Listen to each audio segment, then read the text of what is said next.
तेरी कृपा मेरे जब तक है जिंदगी।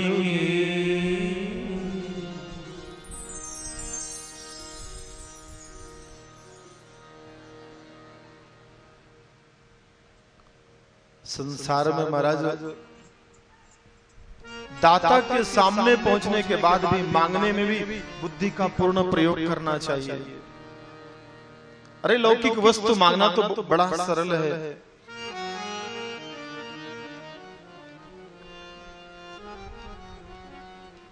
वस्तु तो सांसारी भी उपलब्ध करा सकता है, लेकिन श्याम चरणों की कृपा नहीं मिलती। विदुर जी ने कितना दिव्य मांगा, मैत्रेय जी ने कितना दिव्य मांगा, तो विदुर जी ने तुरंत मैत्रेय जी महाराज से प्रश्न कर दिया। सुखाय कर्माणि करोति लोको न तै सुखं वान्यदुपारमं वा विन्देत भूयस्ततैव दुःखम् यदत्र युक्तं भगवान् यदानः। सुखाय कर्माणि करोति लोके। महाराज आपको ठाकुर जी का दर्शन हुआ है, आपको द्वारिकानाथ जी का दर्शन हुआ है। महाराज इतना बताइए कि संसार में सुख क्या है और दुख क्या है। जब संत मिलते हैं तब गुह्य प्रश्न होते हैं।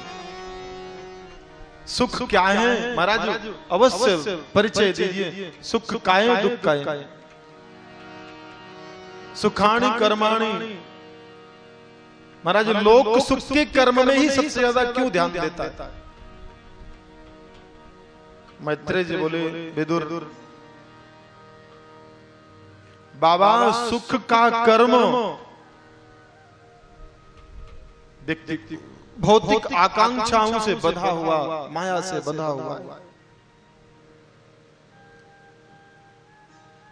और दुख पाप कर्मानुसार जीवन में व्यक्ति को मिलता ही मिलता है। तो तुरंत विदुर जी ने दूसरा प्रश्न किया, महाराज ये बताइए फिर सुख और दुख परमात्मा ने ही संसार बनाया तो क्यों नहीं सबको सुखी कर दिया? भाई सभी तो उसकी संतान है, सबको सुखी कर देना चाहिए।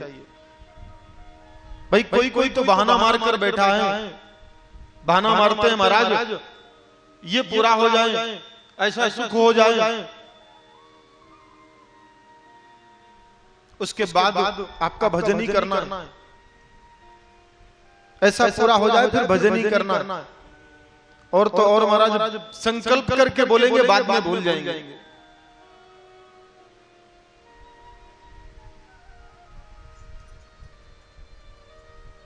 और तो और महाराज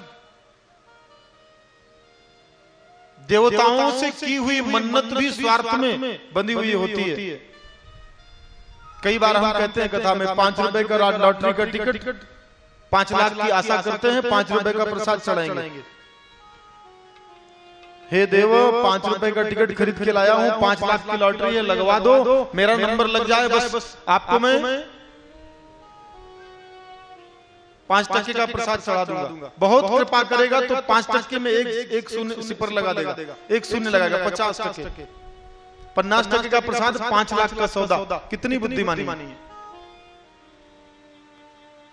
बड़ा चतुर है दो पैर वाला।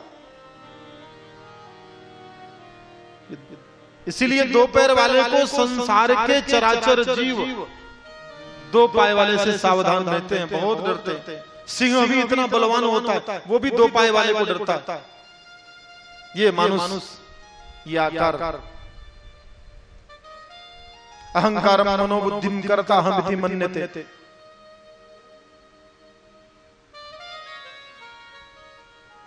मैत्रेय जी महाराज कहते हैं, देखो विदुर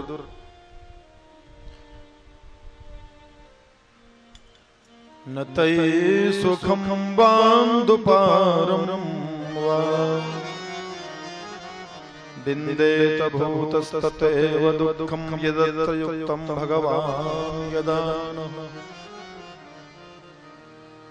विदुर सुख और दुख दोनों संसार में उभय पक्ष के कारण बनाए गए।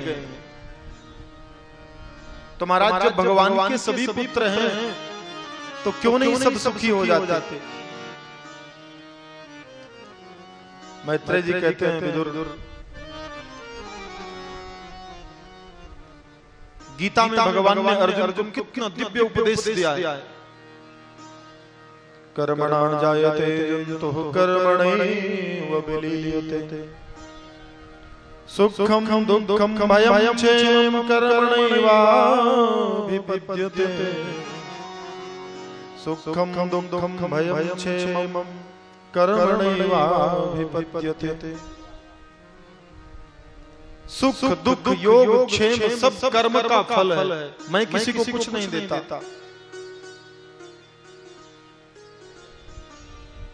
जब गोविंद किसी को कुछ नहीं देते तो फिर महाराज ये सुख और दुख क्यों?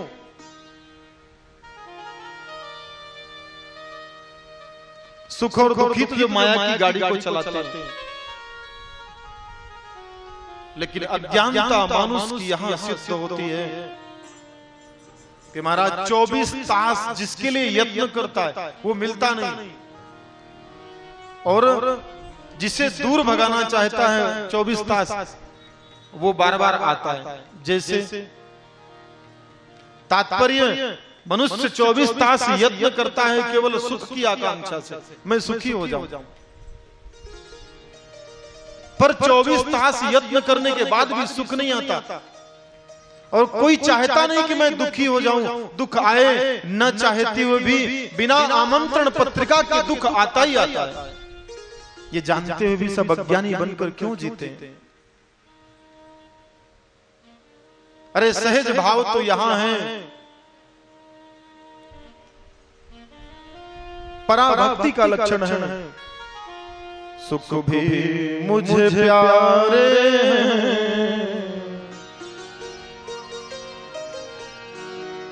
भाव ये होना चाहिए। सुख भी मुझे प्यारे दुख भी मुझे प्यारे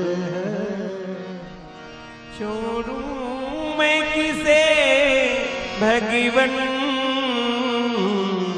दोनों ही तुम्हारे सुख भी हमें प्यारे हैं दुख भी हमें प्यारे हैं छोड़ूं मैं किसे भगवन दोनों ही तुम्हारे दोनों ही तुम्हारे।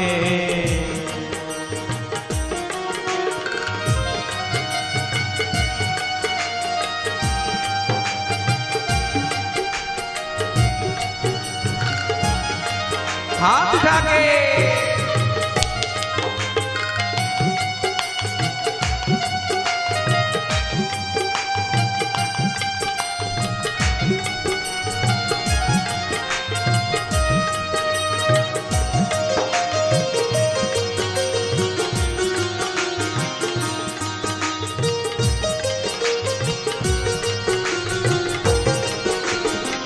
महाराज ये ध्यान में रहे, जीने के दो सर्वोत्तम साधन दिए हैं महाराज भगवान ने। इस बात को कभी भूलना मत, स्मरण करके रखना। ये सुख दुख ही तो हैं जो जीवन की इस गाड़ी को सहज चलने का सामर्थ्य देते हैं। महाराज सुख की चाह ना हो तो हम यत्न क्यों करें, और दुख की परवाह ना हो तो हम यत्न क्यों करें।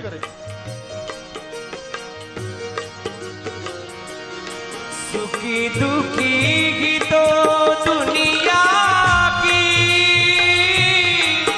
गाड़ी को चलाते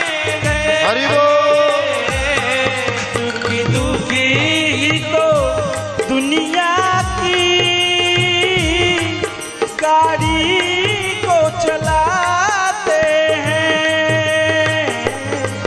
दुखी दुखी गीतो हम सभी को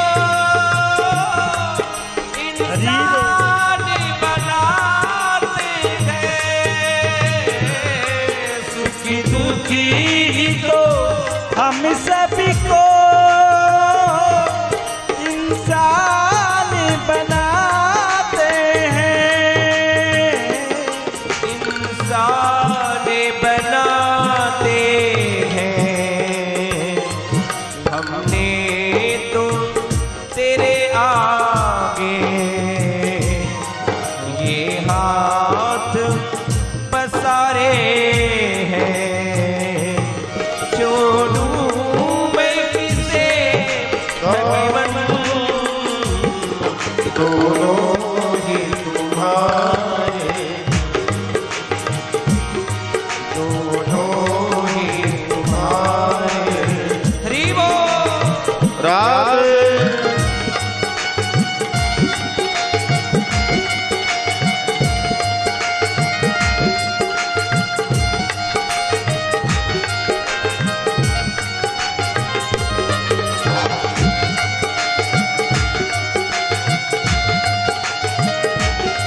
हरि बोल।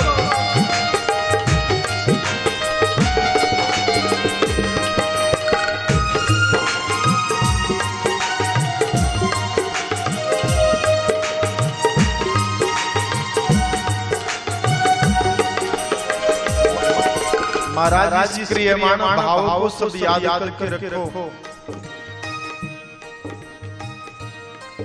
गत वर्ष 7 दिन तक हमने कथा गाई। केवल ये प्रयास किया कि आप सबके पल्ले पड़े, समझ में आवे।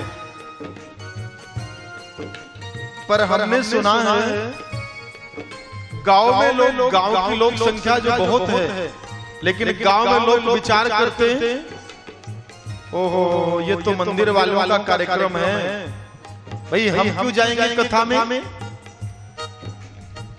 ये कथा गंगा और तीर्थ देवालय किसी एक व्यक्ति विशेष का कभी नहीं हो सकता। ये तो सार्वजनिक ही होता है। बताओ गंगा बहती है प्रयाग में, तो क्या प्रयाग में गंगा में पंडितों ने रजिस्ट्री करा ली है क्या कि नहीं भाई गंगा के पानी को स्पर्श मत करना।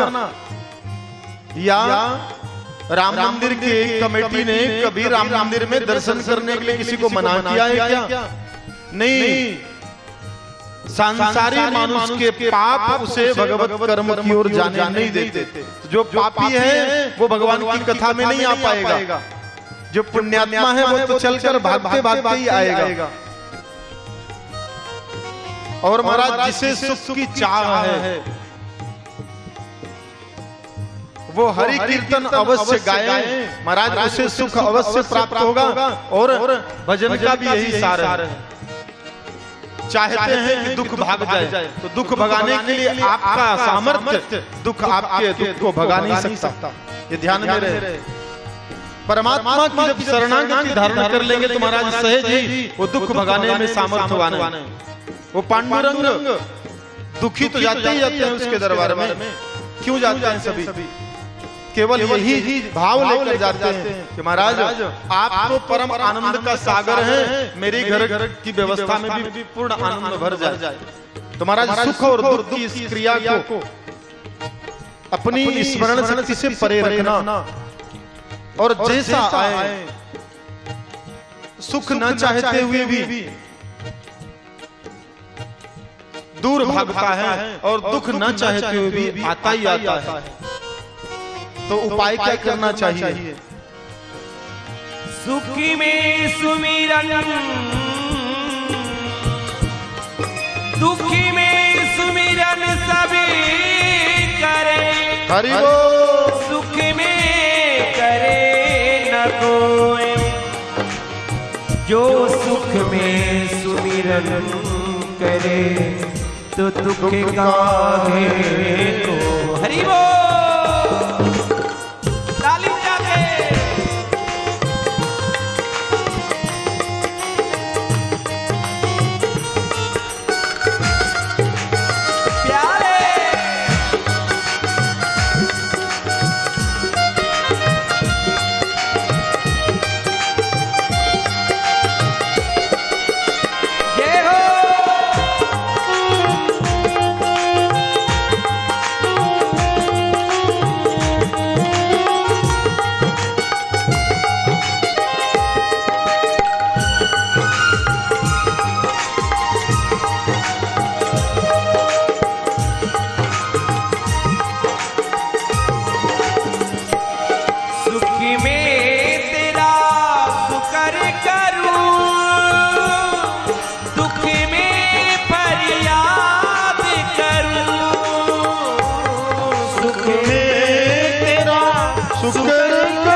सदा भगवन तेरे ही सहारे हैं। छोड़ूं मैं किसे भगवन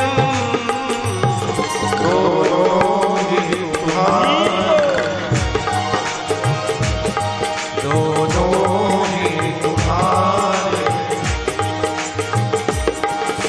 भी हमें प्यारे हैं, दुख भी हमें प्यारे हैं। छोड़ूं मैं किसे भगवन दोनों ही तुम्हारे दोनों ही तुम्हारे दोनों ही तुम्हारे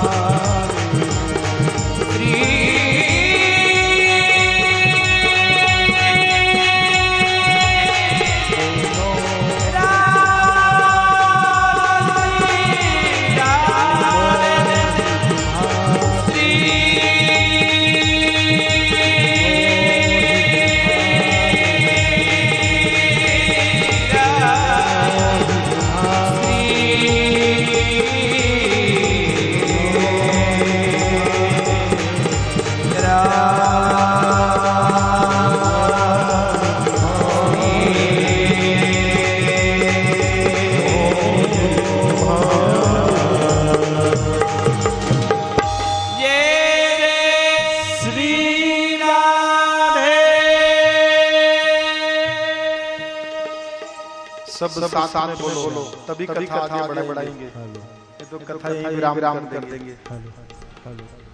सबसे साथ में बोलो भाई तभी ये सुधरेंगे। हम तो चाहते हैं सुधर जाएं, लेकिन सब साथ में बोलो। सुख भी हमें प्यारे हैं, दुख भी हमें प्यारे हैं। छोड़ूं मैं किसे भगवन दोनों ही तुम्हारे दोनों ही तुम्हारे हैं, दोनों ही तुम्हारे हैं।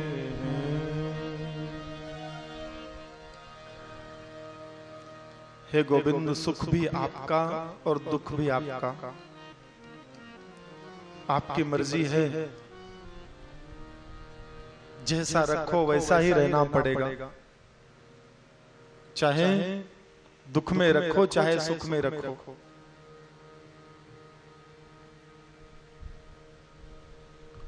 अहंकार करने वाला, देह सत्ता के देहाभिमान में चूर रहने वाला इंसान एक दिन स्वयं कहता है, जब नाना प्रकार की व्याधियां इसे घेर लेती हैं, तब बिस्तर में पड़े पड़े बोलता है, हे भगवान अब उठा लो, अब ढोने का सामर्थ्य नहीं रह गया।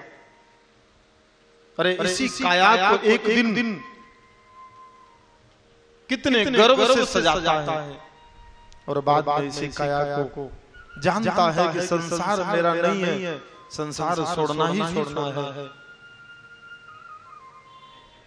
पर जब ग्लानि होती है तब सहज बोलता है, विदुर संसार की यही गति है, और वो गोविंद देखता रहता है।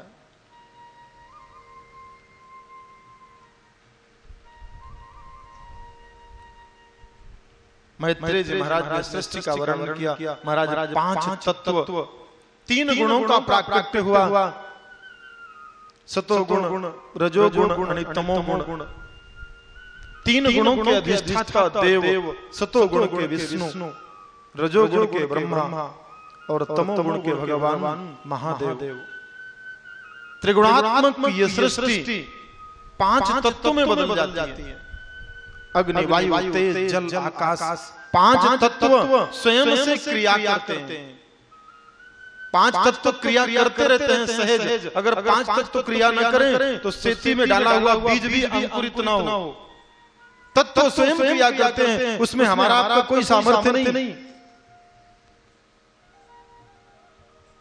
वायु सहज बहती है, हवा सहज चलती है। जब हमारे शरीर को ठंडी हवा की आवश्यकता है तो महाराज वो शीतल हवा प्रदान कर देता है। जब गर्म हवा की आवश्यकता है तो सहज ही गर्म हवा बहनी शुरू हो जाती है। धन्यवाद तो करना चाहिए उसका। वो गोविंद जानता है, वो पांडुरंग को परिचय है कि महाराज दिवस भर भागते भागते मानुष थक गया होगा तो रात्रि उसे कम से कम अंधेले में डाल दूं ताकि विश्रांति तो निवांत होकर वो विश्रांति तो करे। फिर भी यदि ना करे तो दोष गोविंद का नहीं है। 5 तत्व के अधिष्ठाता भी प्रकट कर दिए।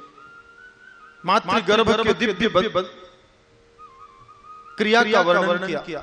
ये संसार को मातृगर्भ बताया जिसमें 5 तत्व पड़े हैं और अणु स्पर्श से ही मरज जीवात्मा की रचना हो जाती है। और उस रचना को प्रजनन क्रिया का नाम दिया है। 5 तत्व को जानने के लिए 5 तत्व में 5 गुण है। गुण का महाराज आकाश को जानने के लिए शब्द, आकाश का गुण है शब्द। हम बोल रहे हैं, कहां से सुनाई दे रहा है आपको? कान से। आंखें नहीं सुन सकती, कान से सुनाई दे रहा है। आकाश का गुण है शब्द, तेज का गुण है, अग्नि का गुण है तेज, पानी का गुण है रस, वायु का गुण है स्पर्श, पृथ्वी का गुण है गंध। 5 तत्व के जानने के लिए 5 गुण हुए और 5 गुणों के पूर्ति के लिए महाराज ज्ञानेंद्रियां बनाई गई। थोड़ा गुह्य विषय है, ध्यान से सुने। 5 तत्व को जानने के लिए 5 गुण। तत्व में गुण रहता ही रहता है। पानी का गुण है रस, वायु का गुण है स्पर्श, पृथ्वी का गुण है गंध, आकाश का गुण है शब्द और अग्नि का गुण है तेज, प्रकाश। 5 गुणों को जानने के लिए 5 ज्ञानेंद्रियां बनाई भगवान ने। हवा कैसी बह रही है? शीतल बह रही है या गर्म हवा बह रही है? हवा कैसी चलती है? जीभ से पता लगता है क्या? ये तो शरीर त्वचा में जब स्पर्श होती है हवा, तब ज्ञान होता है हवा ठंडी है या गर्म है।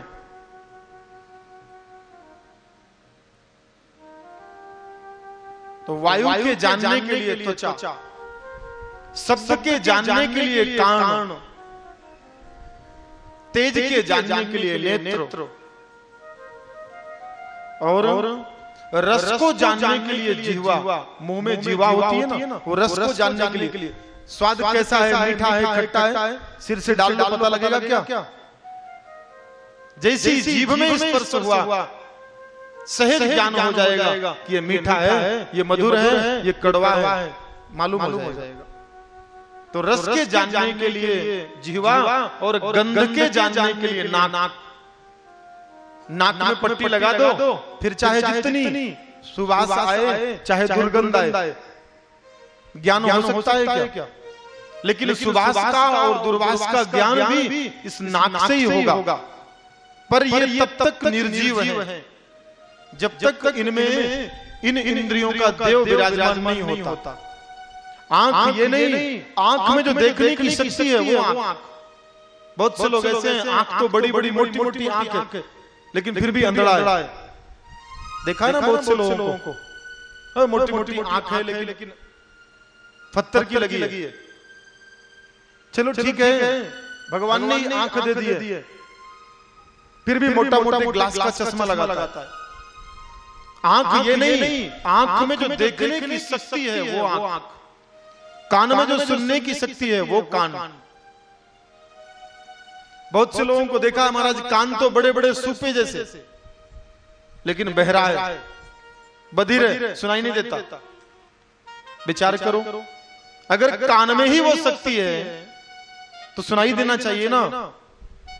कान ये नहीं, कान में जो सुनने की शक्ति है वो कान, और सुनने की शक्ति, देखने की शक्ति आई कहां से? इन सभी ज्ञानेंद्रियों में इंद्रियों के देव बैठे हैं। जब तक वो देव इंद्रियों में विराजमान है तब तक महाराज वो इंद्रिय काम करती है, और जैसे ही देव निकल गए इंद्रियों ने काम करना बंद कर देना है।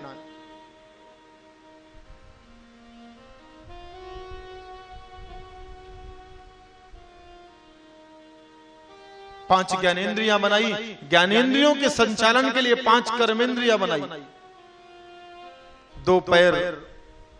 कैसी दिव्य रचना, जैसे साइंटिफिक रीजन, दिव्य रचना की है भगवान ने।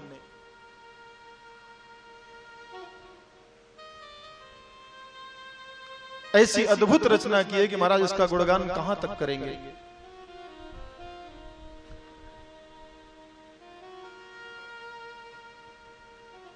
पांच ज्ञानेंद्रियां, पांच कर्मेंद्रियां, किस लाइब्रेरी में बैठ करके रिसर्च किया होगा परमात्मा ने, विचार करो। कोई अतिशय सुंदर है, कोई अतिशय कुरूप है, कोई दो पैर से चलता है, कोई चार पैर से चलता है, कोई छह पैर से चलता है, कोई पृथ्वी में चलता है तो कोई पानी में चलता है, कोई आकाश में उड़ता है, कोई पृथ्वी और आकाश दोनों में उड़ता है, दोनों में चलता है। अद्भुत रचना बनाई है महाराज। फिर भी वो उद्धार करने के लिए बैठा है कि जीव एक बार तो आए, लेकिन जीव ना जाए तो उसका क्या दोष। जीव को चलना चाहिए।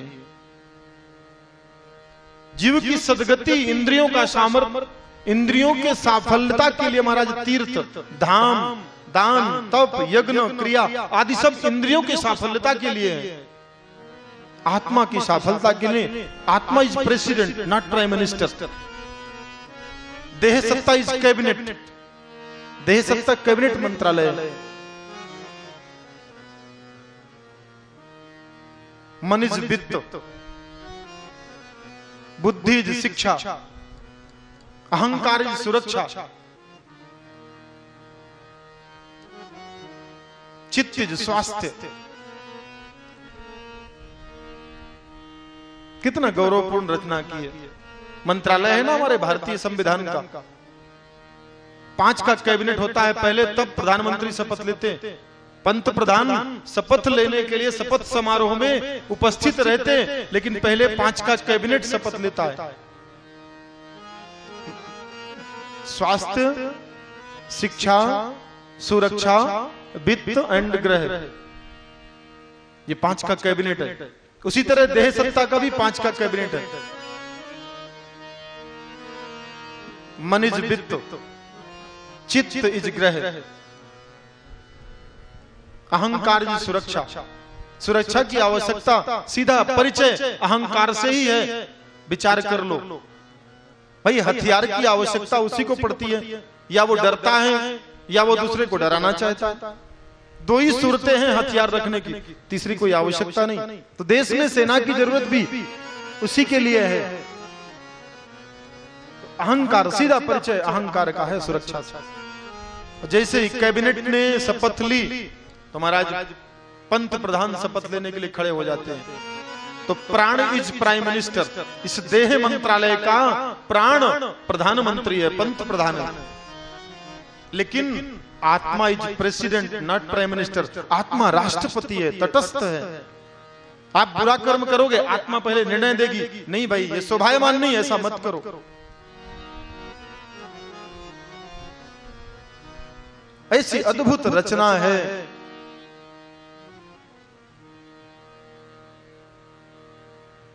कि महाराज देख करके मन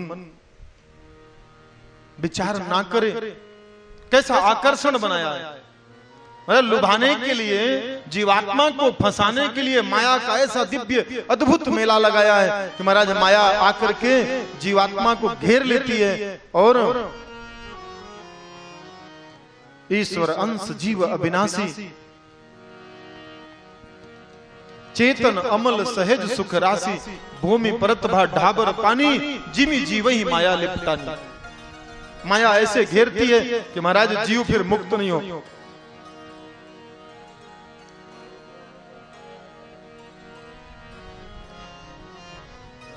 महाराज इसीलिए इंद्रियों का साफल्य गोस्वामी तुलसीदास जी ने रामायण में कितना उत्कृष्ट प्रमाण से लिखा है।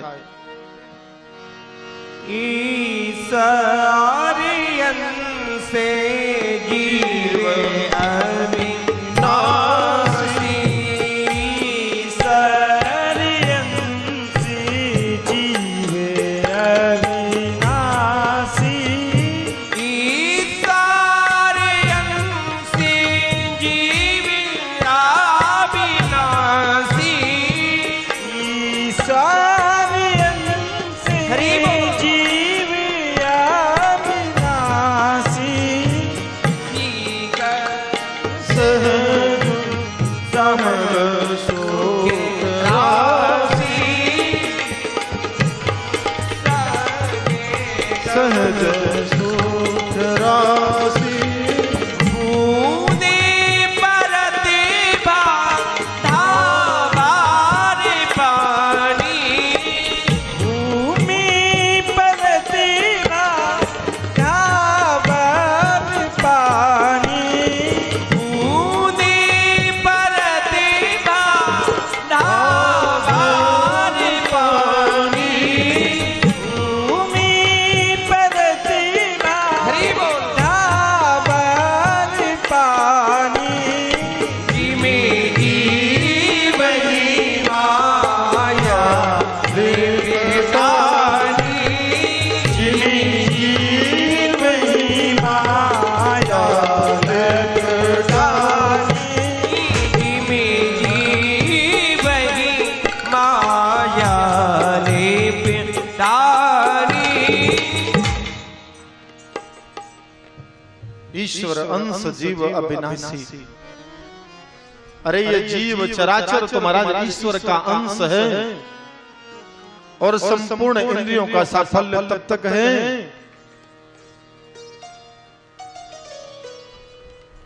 एक एक इंद्रियों का भी वर्णन दिव्य किया है महाराज।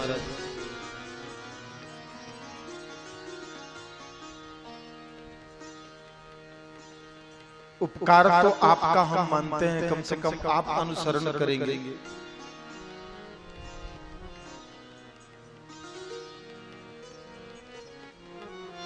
पाए दिए हैं भगवान तीर्थ यात्रा के लिए महाराज, पाए से चलकर जाओ।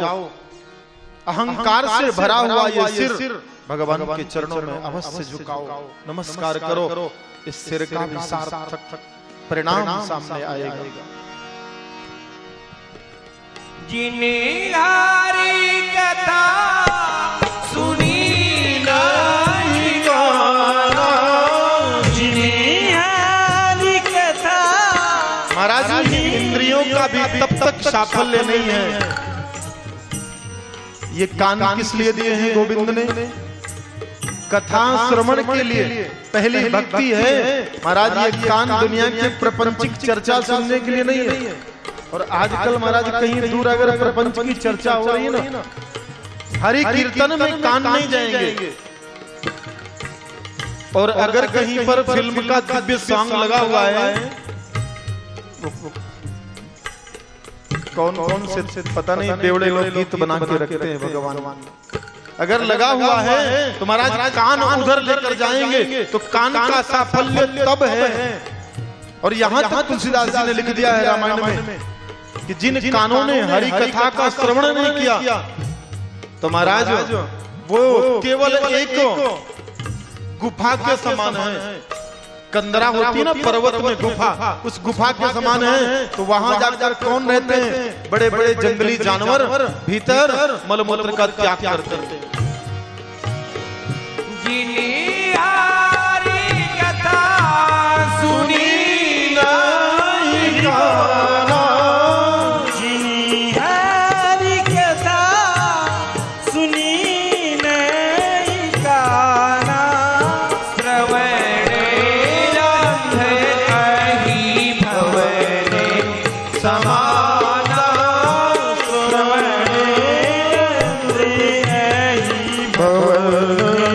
समाना एकाटु तुमी बारी स्वामी तूला, एक तीरी काटू रिबो बारी स्वामी तूला। महाराज ये सिर जो है ना, इस सिर की भी विचित्र विडंबना है। तो क्या कहते हैं उसको? तो भाजी बनाते हैं ना, मराठी में क्या कहते हैं? काय म्हणते मराठी में? कद्दू कद्दू क्या कहते हैं? कद्दू को भोपला, उसी की तरह है। काट के बढ़िया भाजी बना के खा जाएंगे। वो सिर महाराज तुम्बरी कहते हैं उसको संस्कृत में। वो तुम्बरी के समान है, सहज ही कट जाता है। तेरी कटू तुम्हारी स्वामी तूला, ऐसी कटू तुम्हें बड़ी सौसूला, जे नमते हरि गुरु पद मूला, जे नमते हरि गुरु पद मूला, जो नागी करते रामी गुण गाता। जिह्वा का भी दिव्य प्रमाण दिया है। ये जीभ जो है ना, गोस्वामी तुलसीदास जी कहते हैं जीभ यदि राम गुण न गाए तो इस जीभ को जैसे वो होता है ना बकरा, बकरे की हलाल करते हैं ना कसाई लोग। तो महाराज गोस्वामी तुलसीदास जी लिखते हैं कि कसाई जैसे बकरे को हलाल करता है ना, वैसे इस जीव को हलाल करना चाहिए। ये हलाल करने के अधिकारिणी बन जाती है। जो नागी करते रामी गुण गाना, जो नहीं करती राम गुण गाना, जी है सुधा दूरे जी है समाना, जी है सुधा दूरे जी है समाना, पुलिस कटोरी निठुरी सोई छाती, पुलिस महाराज विचार करो, युद्ध में जब सैनिक जाता है ना, युद्ध में जब सैनिक जाता है तो छाती में अपने कवच बांध लेता है। अरे भाई तलवार से वार करे तो कम से कम कवच से सुरक्षा तो हो। कवच बांध करके रखता है। जब युद्ध में खड़ा होता है तब वो भय से मुक्त हो जाता है और उसकी छाती इतनी कठोर हो जाती है कि महाराज मारने और मारने का भय समाप्त हो जाता है। तुलसीदास जी लिखते हैं कि वो छाती इतनी पुलिस के समान कठोर हो जाए, इतनी निष्ठुर हो जाए, जिस छाती में महाराज भगवान श्री राम का दिव्य स्वरूप विराजमान ना हो। पुलिस कटोरी निठुरी सोई छाती, पुलिस कठोर निठुर सोई छाती, सुनी हरि चरिते नाम हर साथी सुनी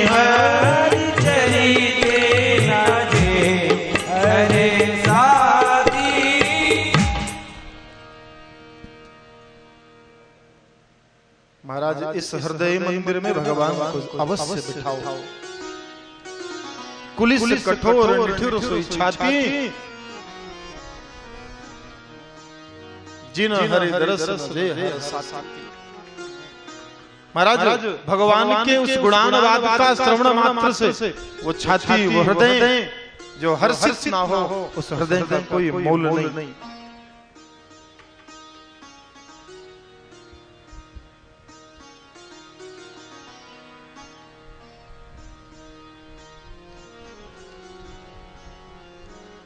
बस केवल विचार नहीं, तत्व तो रह जाते हैं जीवन में। शुकाचार्य जी राजा परीक्षित से कहते हैं, राजन तृतीय स्कंद के दिव्य पावन प्रसंग में सृष्टि के वर्णन के ब्रह्मा जी ने जब देखा कि मैं इस सृष्टि से संतुष्ट नहीं हूं, तब महाराज मंथन किया और मनु और शत्रुपा का प्राकट्य हुआ। संसार में प्रथम मनुष्य है महात्मा मनु, और उनकी धर्म पत्नी महारानी शत्रुपा, जिससे ये संसार प्रारंभ हुआ।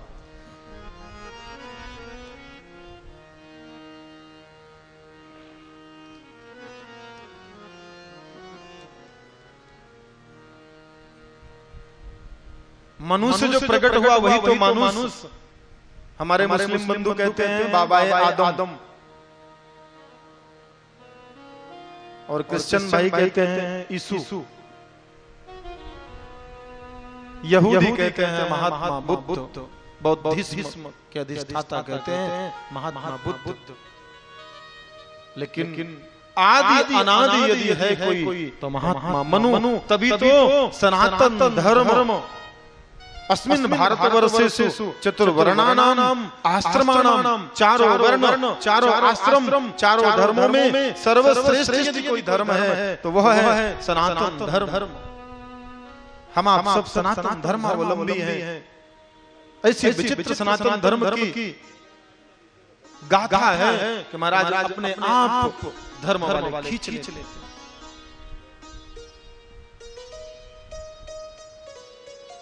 मनु और शत्रुपा, मनु महाराज के यहाँ 2 पुत्र हुए और 3 पुत्रियां हुई। उनके दिव्य पाणी ग्रहण संस्कार का अवसर आया।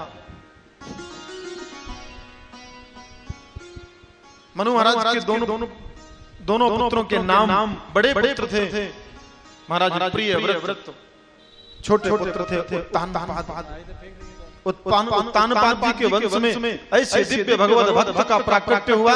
महाराज आज भी आकाश मंडल में ध्रुव तारा बन करके हम आप सबको भगवत भक्ति का मार्ग देते हैं। और द्वादशाक्षर जो मंत्र है, ओम नमो भगवते वासुदेवाय, इस द्वादशाक्षर मंत्र को कण कण में भर दिया महात्मा ध्रुव ने। और गोविंद ने 5 महीने की उस दिव्य तपस्या से उन्हें वरदान प्रदान कर दिया।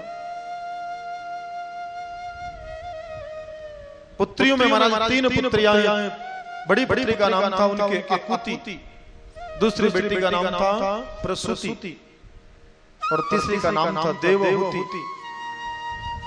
2 पुत्रियों का विवाह महाराज प्रजापतियों के राजा दक्ष प्रजापति और रुचि प्रजापति के यहाँ कर दिया महात्मा ने। तीसरी पुत्री का विवाह जहां किया वहां 9 भक्तियों का प्राकट्य हुआ।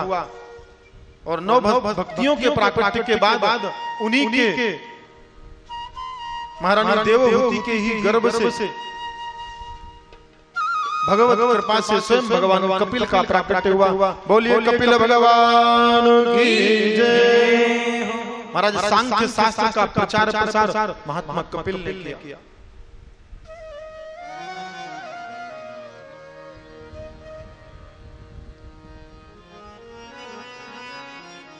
सहज धीरे धीरे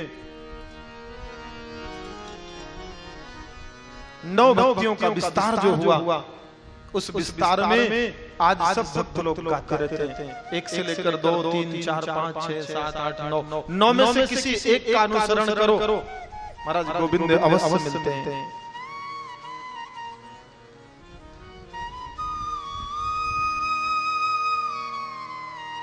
दूसरी कन्या का विवाह किया था महाराज दक्ष प्रजापति के यहाँ। दक्ष प्रजापति की 16 कन्याएं थी। 15 कन्याओं का विवाह दक्ष प्रजापति ने कर दिया दिव्य दिव्य वरों के साथ। लेकिन महाराज 16वीं कन्या जो थी सती जी का विवाह किया भगवान महादेव जी के साथ। और इस दिव्य प्रसंग को केवल सती वियोग के रूप में ही देखा जाता है। प्रजापतेस्ते स्वपुरस्सुरस्य साम्प्रतम् निर्यापितो यज्ञ महोत्सवः किल वयं च तत्राभिसरामते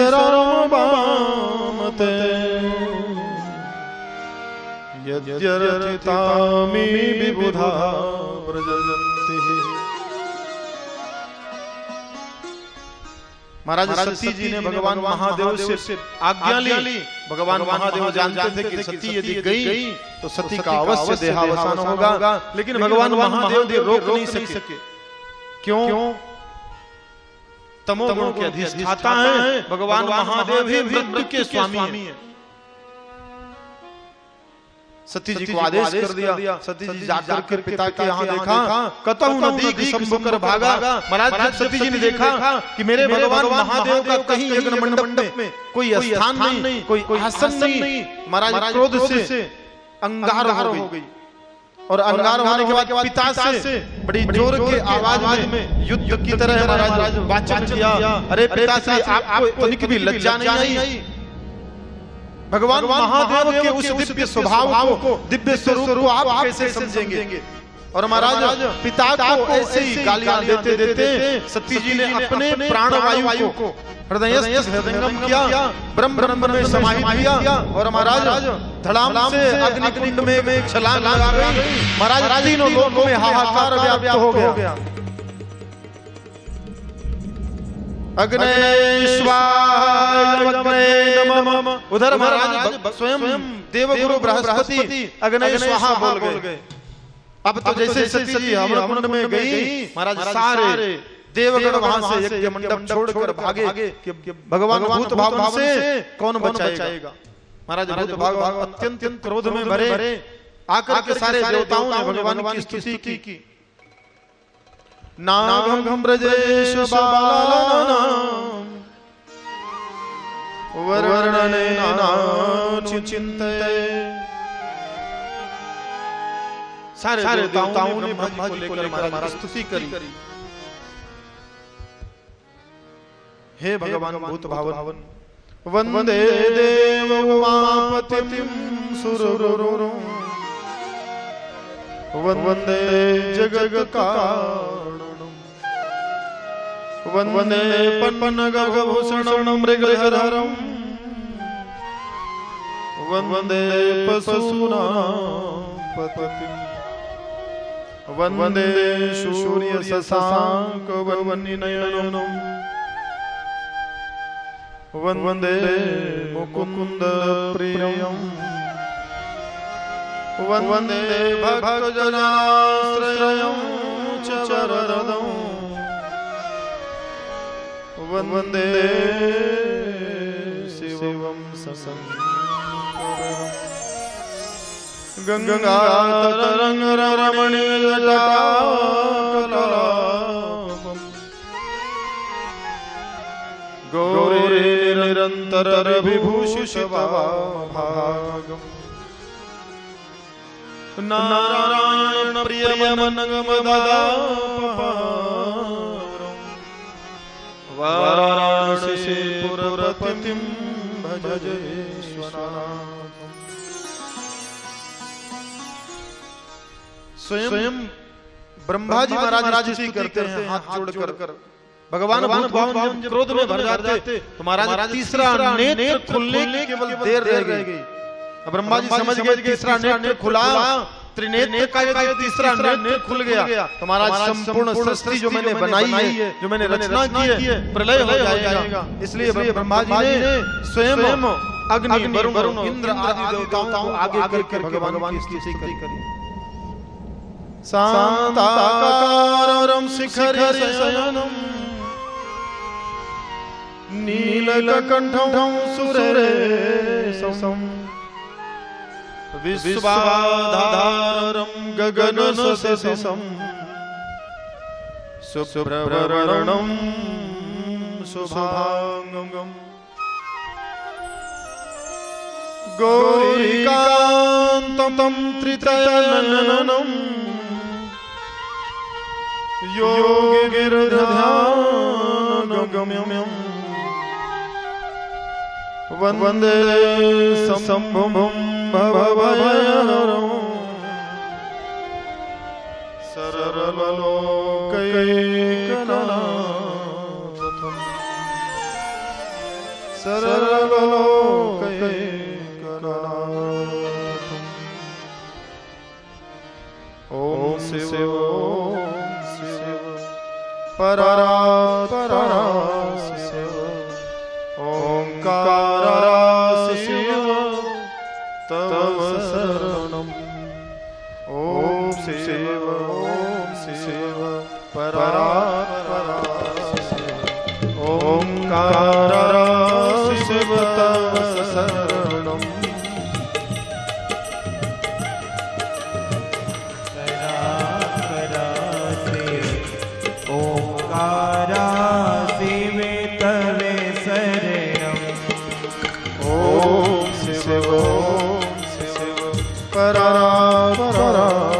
शिव ओंकारात् शिव तव शरणम्। इको क्यों बढ़ा बार इको कहाँ से आ गया बीच में? फिर इको डाउन करो, बिल्कुल इको बंद कर दो। कैसे इको आ गया? ओम शिव परात् शिव ओंकारात् शिव तव शरणम्। ओम शिवे परात् शिव ओंकारात् शिव तवे शरणम्। ओम शिव परात् शिव ओंकारात् शिव तव शरणम्। ओम शिवे परात् ओंकारात् शिव तवे शरणम्। हे शिव शंकर भवानी शंकर हे शिव। डबल आवाज क्यों आती है? यहाँ के सुनो, यहाँ के सुनो। हे शिव शंकर भवानी शंकर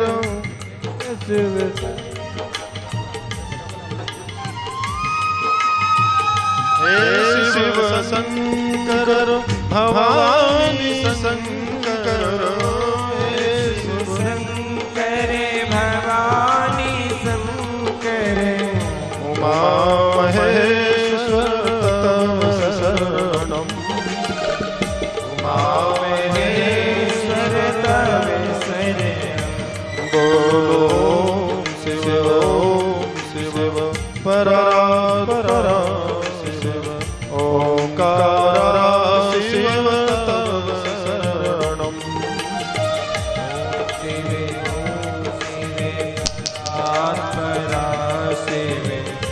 ओंकारात् शिव तवे शरणम्।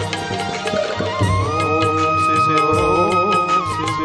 परात् शिव ओंकारात् शिव तव शरणम्। ओम शिवे परात् शिव ओंकारात् शिव तवे शरणम्। नमः शिवाय नमः शिवाय नमः शिवाय नमः शिवाय नमः शिवाय नमः शिवाय हर हर भोले नमः शिवाय हर हर भोले नमः शिवाय।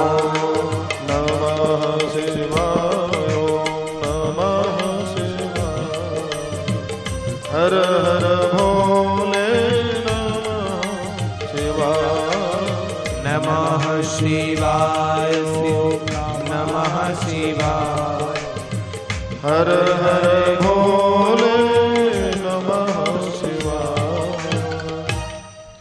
वंदे देव उमापतिं सुरगुरुं वंदे जगत्कारणं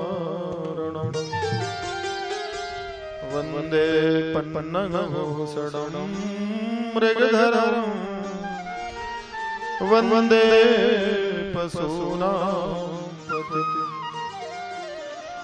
वंदे सूर्य शशांक वह्निनयनं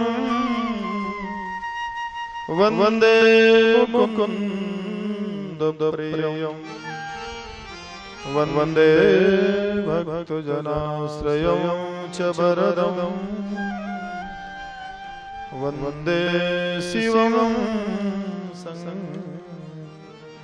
भगवान भूत भावन। यदि मृत्यु के भय से मुक्त होना है तो ध्यान में रहे भगवान भूत भावन का एक पल भी स्मरण न छोड़े। भगवान की अनन्य भक्ति यदि चाहिए किसी को तो महादेव जी का पूजन अवश्य करें और हृदय से करें। दद्दू की पूजा के बिना गोविंद की भक्ति नहीं मिलती, इसलिए दद्दू की पूजा जरूर करें।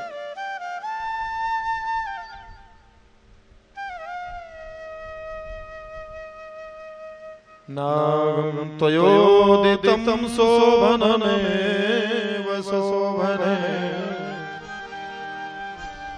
अनाहुता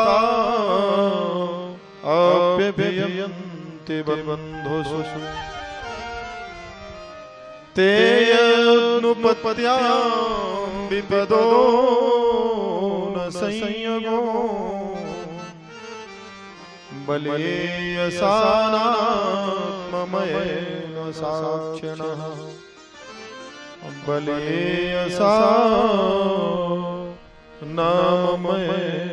साक्षिणः। महाराज पंचम स्कंद में दिव्य प्रवेश हुआ। भारतवर्ष का सुकुमार चरित्र का वर्णन आया। प्रियव्रत की दिव्य कथा आई। प्रियव्रत का अर्थ है महाराज जिसका अनुष्ठान सुंदर हो,